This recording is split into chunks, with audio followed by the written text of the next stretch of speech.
Shalom. First and foremost, I want to give all praise, honor, and glory to the Most High, Yahweh, Bahashem, Yahweh Shai, Bahashem Rakakwadash. And I want to say Shalom to Akim and Akwath out there pursuing this truth diligently. Coming at you once again with another lesson. This one's another edition of the Judgment Report. Coming at you on, July 30th, 2024. And this one I'm doing this one a little bit differently. I don't have no pre-planned scriptures for this one. I'm just gonna go and free flow it. I don't generally do this a lot. I'm just gonna try it, see how it works, and just go through the spirit and see how that goes. Learning opportunity for us all, right? Gets me a little bit quick-witted with being able to pull scriptures without just relying on having a list that I set up beforehand. It's a learning process for me, as well as seeing how this is gonna go. So Lord willing, to go well through the spirit and power of Yahweh Shai Shai. So I have a couple. I've just pulled up the Google News page here of my saved stories, and I'm really dealing with these first 5. All right, on the top, and then so it's those are the ones dealing with judgment. So we've got about 5 of them. Okay, about 5 of them. So right off the bat, all right, we're gonna go ahead and start with. I guess we're gonna start with this, because this one was kind of wild. All right, you got Chino XL. All right, Chino XL dead at 50. Hip hop tributes flood timelines. All right, and that's wild. All right, because hey man, Chino XL, he's been in the game for a while. And hey man, we'll read it. We'll read it. It says rapper Chino XL's friends and family sadly announced Monday the veteran MC died Sunday, shattering several generations of the hip-hop community. According to his family, Chino passed away at his home, leaving behind his mother, 4 children, a stepson, 4 grandchildren, and his longtime partner, Stephanie. His daughters released a group statement saying, "Our father had many titles, King of Punchlines, Puerto Rican Superhero, but the most important one was Girl Dad. And what he gave us most in that role was his strength, straightforwardness, and ability to be super realistic. The main thing we're feeling now is that our dad is at peace, and so we are at peace." So you got a bunch of people that gave him shout outs and rips. You got Schoolboy Q saying rip Chino XL. All right, you got Czarface, rip Chino XL. As a person, he made you feel welcomed and worthy. As an MC and physical presence, he scared the shit out of you. You'd be hard pressed to find someone who was so kind off the mic, yet so viciously meticulous on the mic. Truly one of a kind and will be missed. All right, and you see, they got songs and stuff like that. I guess he just made a song not too long ago, they say. It says the Bronx-born Chino got to start with Rick Rubin's American recordings and released his debut album on the label in 1996, enamoring audiences on both the East and the West Coast with his multiple syllabic wordplay. And see, that's the thing, is that, look, man, Yahweh Shai don't like rappers, okay? You don't like rappers if that's not been made evident, or if that's not made evident by the evidence. He don't like it, okay? And it does, and it's not, if you're sitting back in your house and you spit rhymes, all right, hell, there's sometimes where I'm sitting around and I make a little rhyme or something. It's nothing, right? It's different when you're going out and you're trying to put yourself out on the scene and become a famous rapper, right? And all that shit. All right, he's not with rappers, man. He's not with 2/3 ass, hood rat ass, in the world ass rappers. He's not with them, okay? He's not with them. All right, and I always have to give that little extra because, Jake could go overboard and say, well, sometimes, when I'm sitting on the toilet, I rap the things that I see. I got a shampoo bottle, full throttle. Yeah, no, we're not talking about that, man. You're fine, okay? Go down from deep mode 5 to deep mode 4. All right. let's see. Let's see here. So, it says right here, that Slakia had a message from the boss asking about coming in early on one of the days I work. So we're gonna have to see how that works. But maybe I'll come in early. Can I get off early? California is where Chino would stake his rap legacy. He famously co-starred with Eminem, what is this, RZA, and KRS-One. This name is kind of familiar. Wu-Tang, RZA, or is it RZA? I don't know. I'm not too familiar with him. I know the name, but I guess it's Wu-Tang. I'm seeing a lot of Wu-Tang stuff. I don't like Wu-Tang, so I've listened to some of their shit. I think it all sucks. So yeah, I said it. All right. KRS-One's way better. All right. It says and Sway and King Tech. I thought they said Tech 9. Tech 9 also sucks. All right. I'm rustling Jimmy's over here today. Oh, you're getting your Jimmy's in a bunch. All right.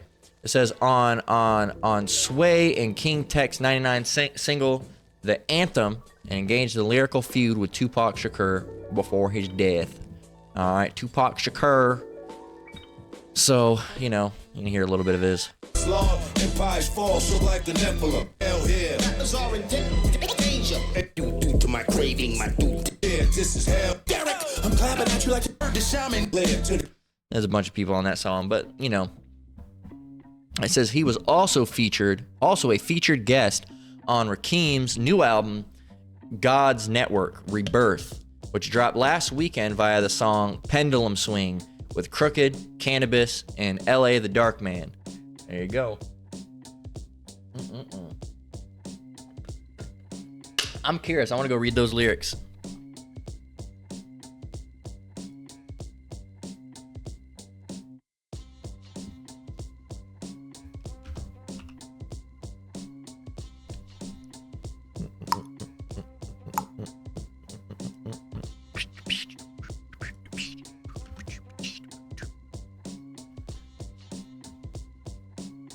Yeah, there you go, man.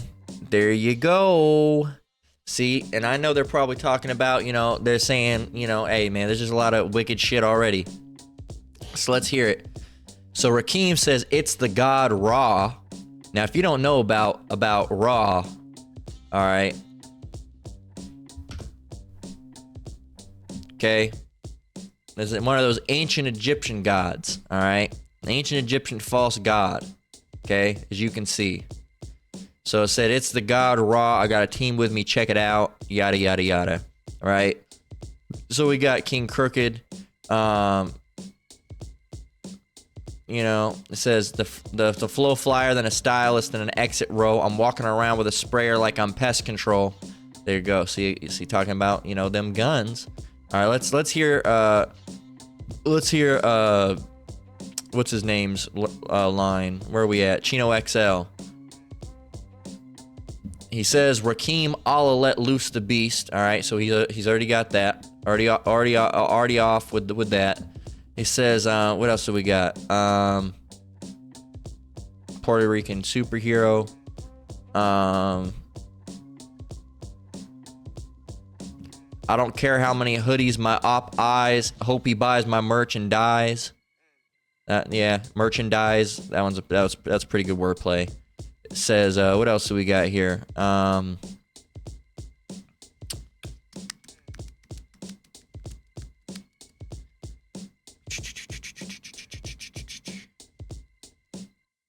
We're reading through it here. I'm putting that on everything like red and green, Tapatio. All right, and then he rhymes it with Chino. Pretty good one.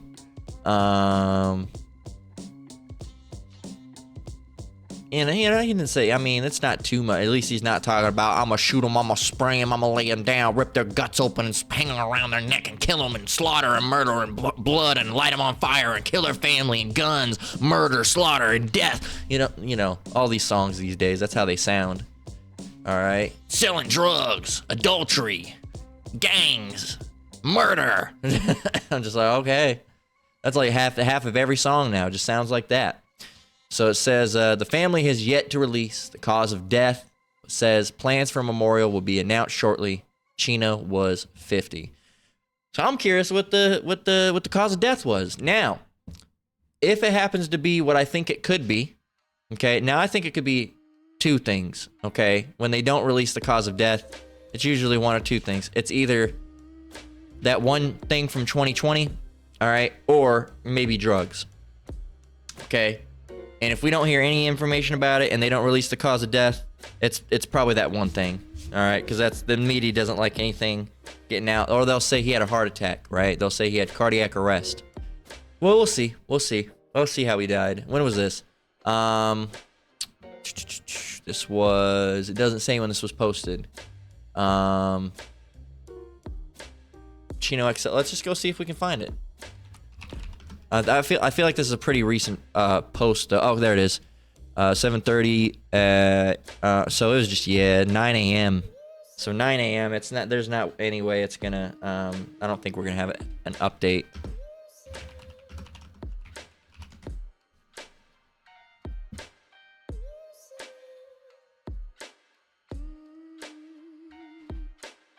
Cause of death not revealed. Interesting.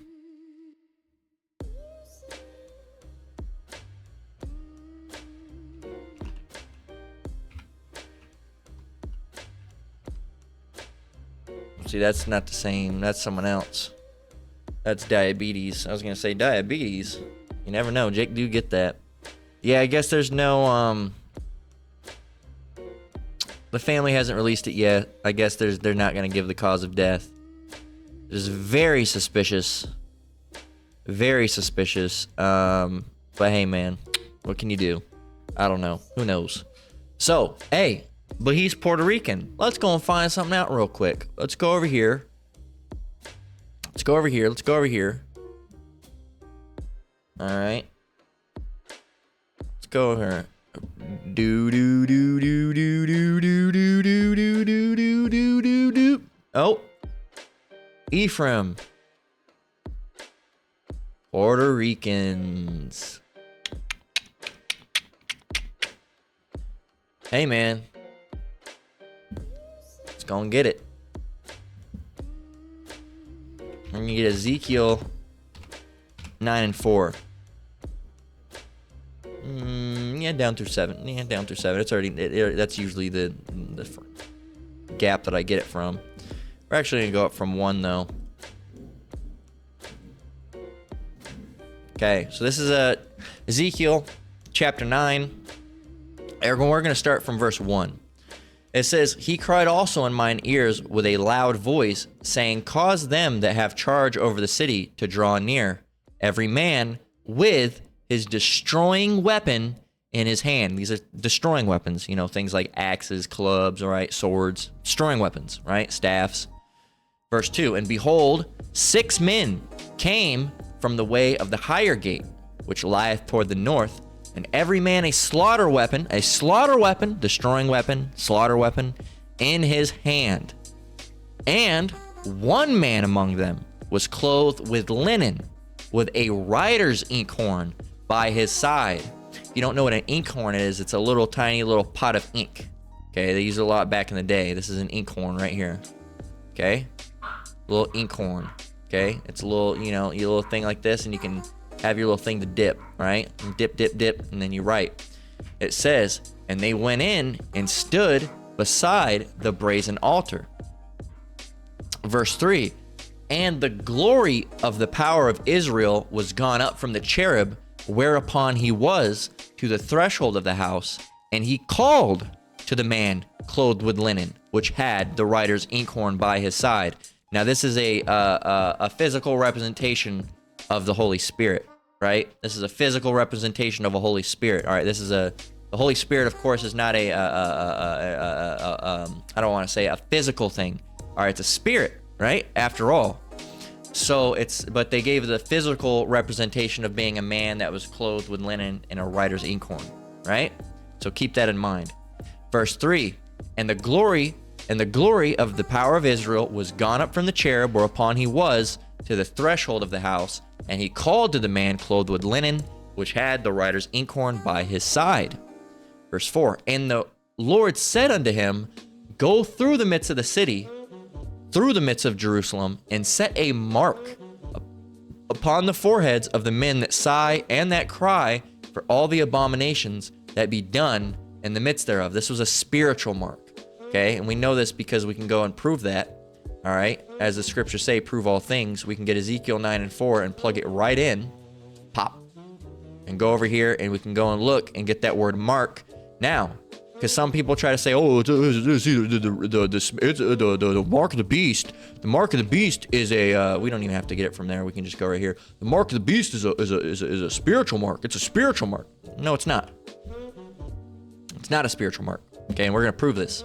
So Ezekiel 9, the scripture that we're talking about with the, the Lord sent out the Holy Spirit, all right, this man with this inkhorn, and said to go and, set a mark upon the foreheads of those men. So let's go and look at this word mark. All right, set a mark. All right, you're going to get this word tav. Strong's H8420. Tav. Tav. All right, it says a desire, a mark. It says mark as a sign of exemption from judgment. All right, by implication, a signature. Okay, a signature. All right. Absolute, right? A mark on the forehead, all right? Sign of exemption, okay? A sign of exemption, okay? And in this case, this is a spiritual mark, okay? Because no one's actually going to go around in the end days and mark people and, write a Hebrew character on your forehead. That's not how it's going to go. It goes back to this word, all right, to scrabble, to limit, to mark, to make, or to set a mark, all right? To set a mark, all right? It says to scratch, all right, and not scratch as in actually a cutting, but a scratch as in, when they call it, like when you write something fast, a scratch, all right? A scrabble, all right? What is a scrabble, okay?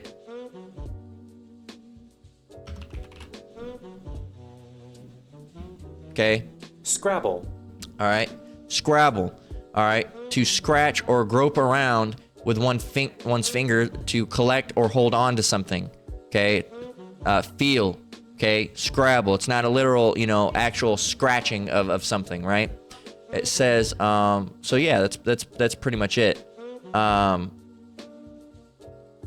we got two different versions. He changed his behavior before them, and feigned himself mad in their hands, and scrabbled on the doors of the gate, and let his spittle fall down upon his beard. So grasping at the door and letting the spit fall down your beard, making it seems as he was deranged, right?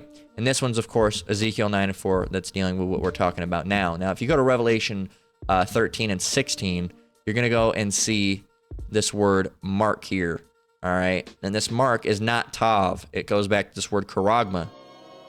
Strong's right? G 5480. Charagma. All right. Now it says a stamp. It's not a stamp because that's just a stamp. An imprinted mark. What does it mean to imprint? Imprint. To impress, okay? Or it says or stamp, but no, an impress on a surface or body. To mark, to engrave, okay? To etch, to punch out, right? To emboss, okay? That's what imprinting means, all right? It says the mark branded. What is branded? All right. Branded. Marked with a branding iron to burn into the flesh, to cut into the flesh. Okay? Thing carved. Something carved into the flesh. Okay? It goes back to this word. Same thing right here. Right? Which goes to a pale or a stake or a palisade. Okay? Which, if you look up a pale, a stake, or a palisade, they're all spiky looking little needle things. All right? A spiky looking needle thing.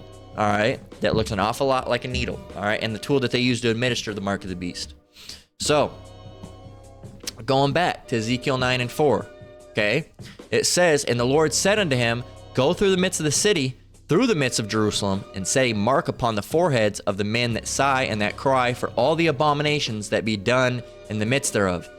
Put a mark, all right, a spiritual mark on the elect. The people that are sick of all the wickedness that's going in this town, put a mark on them, okay? Then he said what? Verse 5, and the other said, And to the others he said in mine hearing, go ye after him. Go after after those people had been marked, go after them. And do what? Go ye after him through the city and smite. Let not your eyes spare, neither have ye pity. Slay utterly old and young, both maids and little children and women, but come not near any man upon whom is the mark, and began at my sanctuary. Then they began at the ancient men which were before his house. And he said unto them, defile the houses, and fill the courts with the slain. Go ye forth. And they went forth and slew in the city. So, people, whether it be people like Chino XL or any other people, all right, and this is really specifically speaking of Israel in this case because it was in Jerusalem. If you're not of the elect, it doesn't matter if you're an Israelite, man. Okay? It doesn't matter if you're an Israelite if you're not of the elect. Okay? And we see that he's an Ephraimite, more than likely, Puerto Rican, right? But he still got taken out. Why? Why? Because the Lord's only dealing with the people that have that spiritual mark. Okay? There you go. So, on to the next one. Let's go and get it. So, we got 2 here. How do we want to get this? We'll get 2 here, because these are kind of interesting. All right? I'm glad it updated, because when I saved it, it went back down to the earlier number. I said, what? No, that's not what it said earlier. So, check this out. Bear with me. So, says, this is from Al Jazeera. We got 2 of them, okay? One in China and one in India.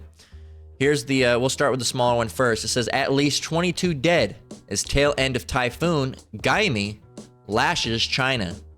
Storm has hit China with deadly rain and mudslides, devastating homes, roads, and crops. It says, the tail end of Typhoon Gaimi has hit China and North Korea with torrential rain, floods, and mudslides, with more than 20 people reported to have died. Reports early on Tuesday said that 7 people had been added to the casualty list from the previous day, when a mudslide killed at least 15 people. The update brings the total number of reported killed since Sunday to 22. There you go. What else do we have? Let's see. Where was it? I don't know. I was looking through the thing. We had it right here. Duh. All right, and then this one, and then we'll get the scriptures after, because they're kind of in the same thing. It says at least, this one's crazy amount, right? At least 108 killed after landslide hit India's Kerala. Kerala Chief Minister, I'm not going to even try to pronounce that name, says 128 injured people are receiving treatment in the hospital. It says at least 108 people. Well, we're going to get rid of that because there's no reason we need to read that again. We already read it. It says the catastrophe has resulted in the loss of 108 lives, with 128 individuals injured and receiving treatment in various hospitals. It says landslides triggered by the relentless monsoon rains struck tea plantations in the district of Wayanad at about 2 a.m. on Tuesday, as heavy rain collapsed hillsides and triggered torrents of mud, water, and tumbling boulders. And you know what the thing is? Hey, call all Yahweh Hashem Yahushai that this happened, because these Elamites, they fucking hate Jake. They hate Jake. They do not like Jake at all. Okay, and that doesn't mean everyone that's over there is an Elamite. All right, some of those people over there might even be Israelites. You might walk, talk, and look just like an Indian. You might talk like this, and you might even, your mom, wears that little, what do you want, that covering, right? That little, it's like that Indian, like, it's like a robe. It's like Indian robe thing. What do you call that? It's like that thing that girls have halfway over them. This thing, they probably have a name for it. Right, or they have that little thing that they wear over their dresses. I mean, it looks cute, and the women over there, their dressing style is very nice. They generally try to dress quite modestly, and some of them are very beautiful, and some of them are very not. But but their dress is it's up there amongst, it's got to be one of the top, with the Edomites. They're the way that they dress generally, it's again, sometimes they have this little thing with the stomachs out. No, but if they just dress like this, it's very modest, it's very regal, it looks very, very nice. All right, and you have the accessories and everything. They know how to dress, man. These Elamite women, they do know how to dress. Okay, I'll give them that. So, some of these women aren't even, quote unquote Elamite women. Some of these women, just because they look like this way, this could be an Edomite, this could be an Elamite, this could be an Israelite, and this could be, something or other, right? So you can't just go off of skin color or how they look or how they talk because they have an accent. No, it doesn't matter. Okay, it doesn't matter because, the way you look or about that, all right? The Lord doesn't look on outward appearance, but he looks on the heart, all right? Roughly paraphrasing, as the scriptures say. So he's not dealing with how you look. And you have these dumbasses that are trying to say, oh, you're racist. You're racist. We're a bunch of racists. You're a bunch of racists. Well, first of all, yes, we are. And second of all, we're not racist, all right? Well, if you want to get, we're racist, but we're not colorist, all right? There's a difference, okay? And it's not that we're racist. It's just that that's what you would consider us because we tell you how it is in the Bible, okay?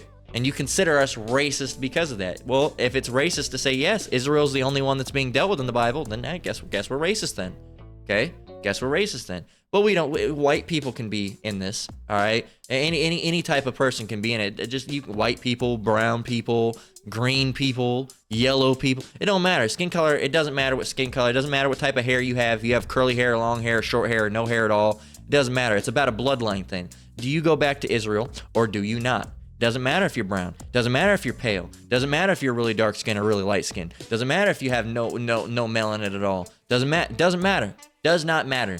Okay? White, black, brown, or yellow, it does not matter. It does not matter at the end of the day because it's not a color thing. But everybody tries to make it a color thing. That's why we keep on calling ourselves Hebrew Israelites, but they keep on saying black Hebrew Israelites. I'm not a fucking black Hebrew Israelite. Look at me. I'm not black. I'm not. So how can I be a black Hebrew Israelite? What about all the so-called Mexican brothers? Are they black Hebrew Israelites or are they Mexican Hebrew Israelites? Am I a white Hebrew Israelite? I'm confused. Am I a white Hebrew Israelite? And then, the brothers, down in the other camps, they're black Hebrew Israelites. And then, some of those other camps, like down in Phoenix, they got a lot of Issacharite, so-called Mexican brothers. Are they Mexican Hebrew Israelites? That's interesting. Well, see, what if they look Chinese, but they're actually Israelites? Are they Chinese Hebrew Israelites? How many variations are we going to have here? Why can't we just be Hebrew Israelites? Why does it have to be black Hebrew Israelites? And you know why. It's because they use it as a derogatory term. And that's why we don't call our people black, right? We don't call our people black or Mexican. We might say it, oh, so-called black, or oh, he's black. But we only use it so people can understand who we're speaking of. We're speaking of the so-called Negroes, Latinos, and Native Americans they're called what? Mexicans, Panamanians, Guatemalans, Brazilians, right? Islanders, right? They're called a bunch of different things, all right? But what we actually go back is to the respective tribes, like Chino XL. He's not a Puerto Rican. He's an Ephraimite. And you say he is a Puerto Rican. Yeah, as you would know him, all right? But Puerto Ricans go back to the tribe of Ephraim, okay? So he's an Ephraimite, not a Puerto Rican, all right? Not whatever else anybody would call, he was a Puerto Rican, still is, still from the tribe of Ephraim, all right? And now he's showing up in the spirit realm, and now he knows. So hey, man, you see it, man. It's these storms. India's been getting hit hard, and that's because a lot of those motherfuckers over there are Elamites. A lot of them are. All right, like I said, while there are cases of people over there being Jake, a vast majority are Elamites, just like most of the so-called white people over in America. Not all, but most are so-called Edomites. Just like a lot of the so-called Negro-looking individuals are Judites, but not all of them. All right, not all of them. Some might go back to Ham. Some might go back to Esau. Right? It's not about skin color. You can have using your terms, you can have a black person that turns out to be, spiritually an Edomite, and you can have a white person that turns out spiritually to be a Judite. That's how it can work. Okay, it can pull the Uno reverse card on your ass. Absolutely, because it's not about color.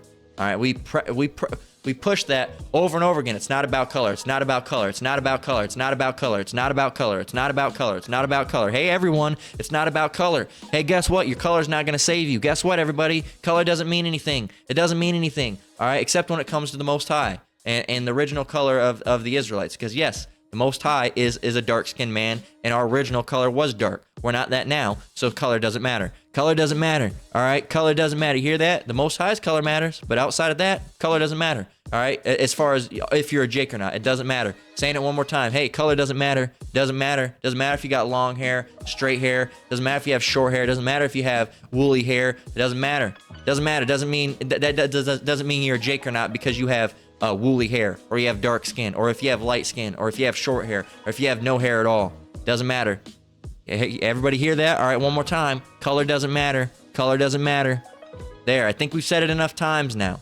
Okay? You get it? Color doesn't matter. So the next time some dumb motherfucker pops up and says, you guys are just a bunch of black supremacists. I'm a black supremacist? Damn, okay. Well, that's crazy. All right, you wouldn't expect me to be the face of black supremacy, but I mean, hey, to each their own, I guess. I guess a white-looking dude is the face of black supremacy. Cool. Guess that's how it works. And you see, it's because you guys need something to pick at. You need something to nitpick, man. But anyway, getting some scriptures. All right, we're gonna go with Isaiah 8 and 2. All right, Isaiah 28 and 2. So Isaiah 28 and 2 says, "Behold, the Lord hath a mighty and strong one, which as a tempest of hail and a destroying storm, as a flood of mighty waters overflowing, shall cast down to the earth with the hand." There you go. There you go. We can jump to, was it 6? No, it's Isaiah 29 in verse 6. All right. So yeah, man, look, the Lord is the one that's doing all these things. He hath a mighty and a strong one. The Lord is doing those things. Isaiah 29 and 6. Thou shalt be visited of the Lord. Who's doing it? Thou shalt be visited of the Lord of hosts with thunder and with earthquake and great noise, with storm and tempest and the flame of devouring fire. There you go, man. There you go. I kill and I make alive. Let's go and get that one. All right, Deuteronomy 32 and 39. See now that I, even I am he, and there's no God with me. I kill and I make alive. I wound and I heal. Neither is there any that can deliver out of my hand. Oh no, it's the Lord doing it. What did our churches teach us? Who are we worshiping? Don't worry. You're not worshiping him. You're worshiping Jesus Christ instead. Right? Which Jesus Christ can't do a goddamn thing.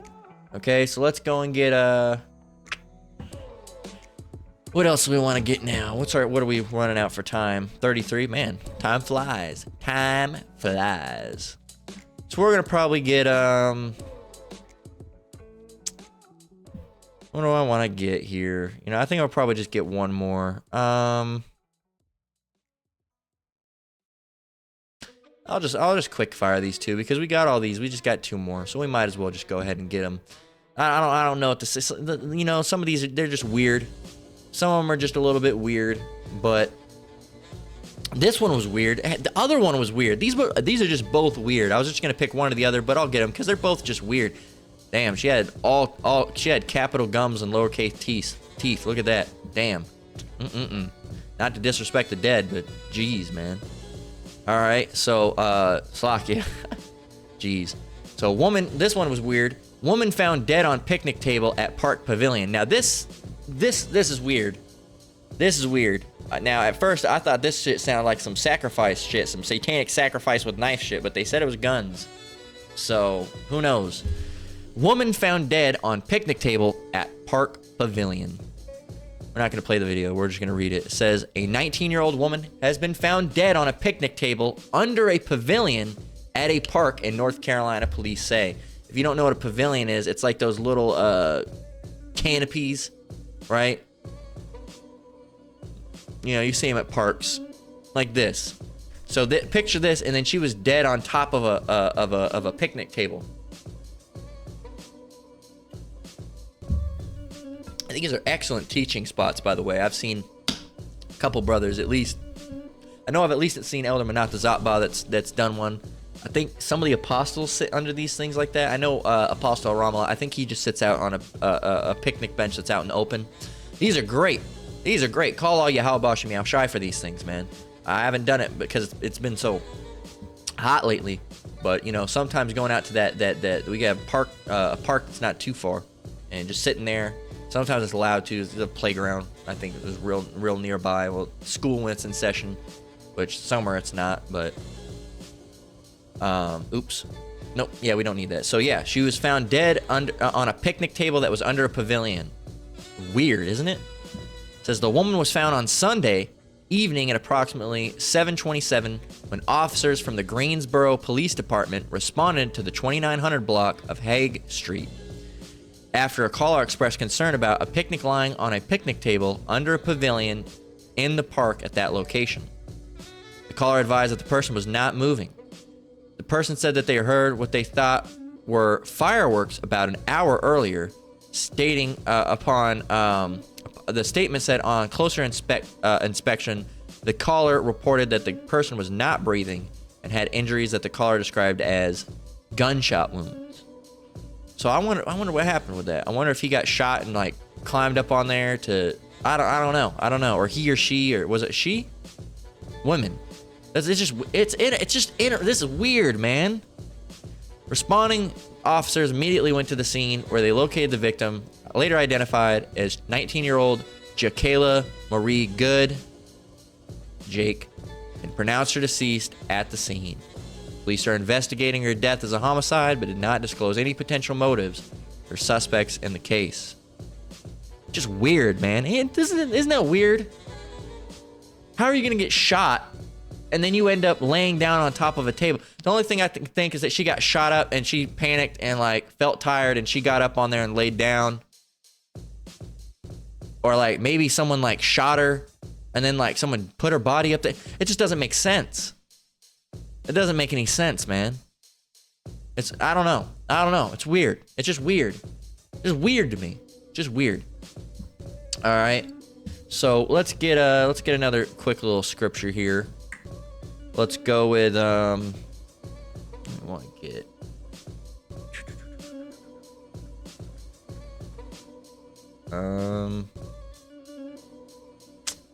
get second Esdras, man. Let's get second Esdras 15 and 24 down through 26, 27, right? Second Esdras 15 and 24. Woe to them that sin. Sin is what? Transgression of the law. Now, that lady, she had a Jake name. She could be Jake. She could not be a Jake. More than likely probably is Jake. Like we said, most of them that look that way are. Not all of them, though. Second Esdras 15 and 24. Woe to them that sin and keep not my commandments, saith the Lord. I will not spare them. Go your way, ye children, from the power. Defile not my sanctuary. For the Lord knoweth all them that sin against him, and therefore delivereth he them unto death and destruction. For now are the plagues come upon the whole earth, and ye shall remain in them. For Yahweh shall not deliver you, because ye have sinned against him. And this one's interesting, and I don't know if I don't really have much to say about this, but I just wanted to put it out there. I don't know. I'd probably grab a. Let me see if I can get at least a scripture for it.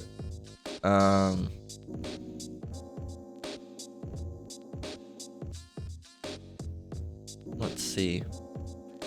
We'll close out with Job 19 and 29. But we're going to get this first. Vacation tragedy, and I'm just going to skim through this because I don't really know what to say about it, to be honest with you. This one's a little weird too. Vacation tragedy. Couple mysteriously found dead in Mexican hotel room while celebrating birthday, as last social media post revealed. It says Lindsay and Nick Jordan were found in their hotel rooms in Cabo San Lucas, Mexico on July 14th after they failed to meet with pals to discuss the itinerary for the day. It says the couple had traveled to the popular resort to celebrate Lindsay's birthday. Less than 2 days before the two were found lifeless in their room, the holiday makers uploaded a handful of snaps of the pristine coastline. Not too bad from our room for a long weekend, the caption read. There you go. According to him, Mexican cops suspect their deaths were caused by drugs. However, there are outlying discrepancies in every document concerning what the drugs were and its dosage. So they're saying it's drugs, but I think it's cartel. I think it was cartel. I think some shit happened that they're trying to cover up. Authorities have also ruled the fatalities as not suspicious, meaning the Jordans are ineligible to run independent autopsies in the United States. So they say, no, they're not suspicious. So now they can't run autopsies.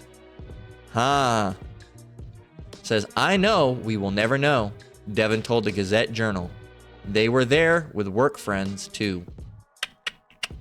I think it was cartel. I don't think it was drugs. This doesn't reek of a couple that does drugs to me. It doesn't, personally. It just doesn't. I mean, maybe him, maybe a bit of a drinker, but they look kind of square. So maybe they did though. Maybe they did, but I just don't think so. There's discrepancies, and they don't know what the drug was. They don't know what the dosage was. They're saying, "Oh no, there was no harm, no foul play. It's not suspicious. No autopsy." Well, don't they usually run a toxicology report? You're not going to do that? That's interesting. Interesting. Boy, don't go over to those countries, man. This is Job 19:29, and then we're going to close out. Be ye afraid of the sword, for wrath bringeth the punishments of the sword, that ye may know there is a judgment. There you go, man. Hey, there's a lot of death, a lot of destruction, a lot of terribleness going on in the world, man. Hey, and if you're not careful, if you're being wicked, all right, especially if you're an Israelite, hey, man, that can hit you at any point in time, just like that. Let me snap. That wasn't a good snap. Just like that. There we go. So just like that, bam, it can get you. And hey, man, Lord willing, us brothers and sisters, in this truth, we're part of the elect. And, we make it out of here safely, because this place is deadly, man. This place is dangerous and deadly, all right? And you should see these things, and they should make you afraid, man, and make you want to be right. You don't want these terrible punishments and judgments of the Lord. You want salvation. So with that, we're going to go ahead and close out. Lord willing, this lesson was edifying. Once again, I want to give all praise, honor, and glory to the Most High, Yahweh, Bahashem, Yahweh Shai, Bahashem Rakakwadash. I want to say shalom to you brothers and sisters out there. Keep enduring. Keep the faith. We're almost out of here. Until next one, Lord willing. Shalom.